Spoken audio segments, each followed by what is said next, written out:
Laelia rubescens originally comes from Central America. She is considered a cool to hot growing epiphyte and occasionally lithophyte. She is found in wooded regions and seasonally dry deciduous forests at an elevation of sea level up to 1,700 meters. While still in a Spanish-speaking demographic, my rubescens is being grown in southern Spain at sea level, where my summer temperatures can reach 40 degrees Celsius, even though that is rare, and the winter lows can drop down to 4 degrees Celsius, which is also rare. But when it comes to orchid growing, it is important to take the extremes into account because you never know. Now, to be specific, it turns out that my rubescens is the variety alba. During the unboxing, I was thrilled to see the tag not define this orchid as alba because the standard rubescens is what I had on my wish list for the longest time. This one came from Italy. The unboxing video is linked in the description if you would like to see me go nuts when I saw the tag was not specifying the alba form.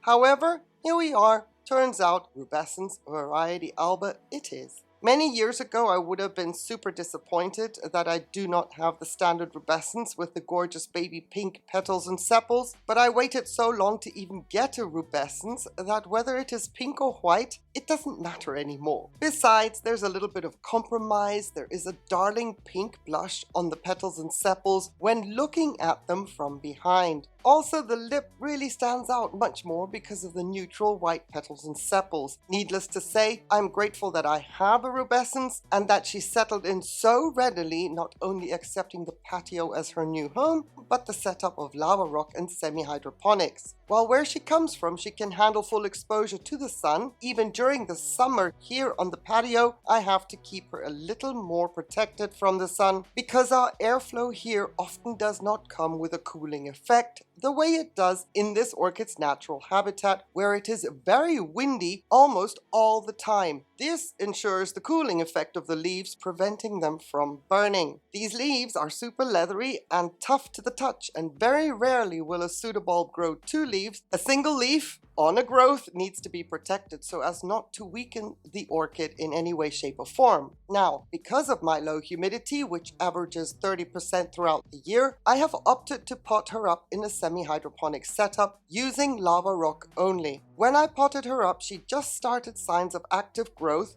and then it was a matter of not moving the orchid for as long as possible to ensure that those active roots would not abort. In the portico, my blooming alley, where she was inconsistent bright shade, I could get her accustomed to the setup by flushing the pot regularly. I did not fertilize this orchid for the first 2 months until I felt confident that her roots were long enough, and that is when I started fertilizing her with 150 parts per million of a well-balanced orchid fertilizer, the focus being, however, on calcium nitrate as well as a CalMag combo. To be specific, the last 2 supplements were applied twice, alternating between the 2 before the fertilizer was applied, and the concentration of the supplements were also at 150 parts per million. It has worked out for this orchid, and the structures plumped up after several months as well. If you want to grow this orchid, ideally she would prefer to have steady humidity between 60 and 80%. If that is the humidity you can provide, then growing this orchid mounted is preferable. Either way, however, the media mix, if you should choose to pot this orchid up, the media mix should be well draining, and with that humidity level in place, chunky bark is favorable. As you can see, I have tried to simulate that by using chunky lava rock despite the fine roots. Now, as mentioned, my temperatures can drop down to 4 degrees Celsius, whereas it is preferable for this orchid to not be exposed to temperatures lower than 10 degrees Celsius. I am really testing the waters with mine. This is her first winter exposed to the low temperatures under the portico,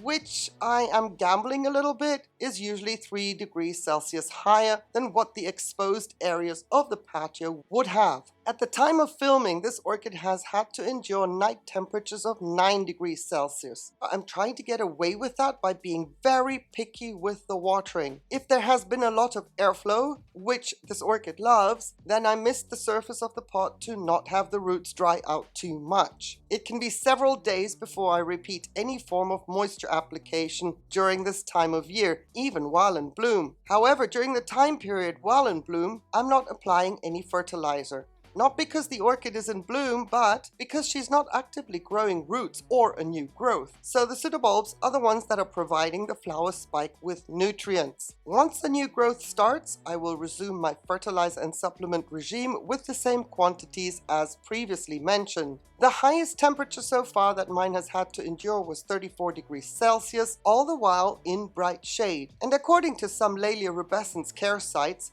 the maximum ideal temperature is up to 32 degrees Celsius. So based on my observations, as long as the orchid is not exposed to direct sunlight during the hottest months of the year, temperatures above the recommended 32 degrees Celsius are easily tolerated. As this is the first time my rubescens has bloomed for me, I'm not able to determine how long the blooms will last. Please check the description for an updated entry on the longevity of the blooms once I have observed how long they will actually last before this orchid blooms out. What I have noticed though is that these blooms tend to close a little during the night and then open fully again when the day temperatures warm up a bit. And if the temperatures do not warm up enough, then they will remain in the cupped form you see in these images. These blooms are not fragrant, even though I have heard that the rubescens is fragrant, so perhaps in a year's time we will know more whether mine will turn out to be fragrant. Speaking of in a year's time, would you please subscribe to the channel? Because I will be updating that information in a video, so having you around, I would so greatly appreciate the support, and thank you for doing so. Now, if I had a nursery and I was trying to sell you an orchid and you would be in doubt about this orchid, here's what I would tell you in order for you to see what I see when it comes to the charm of this orchid.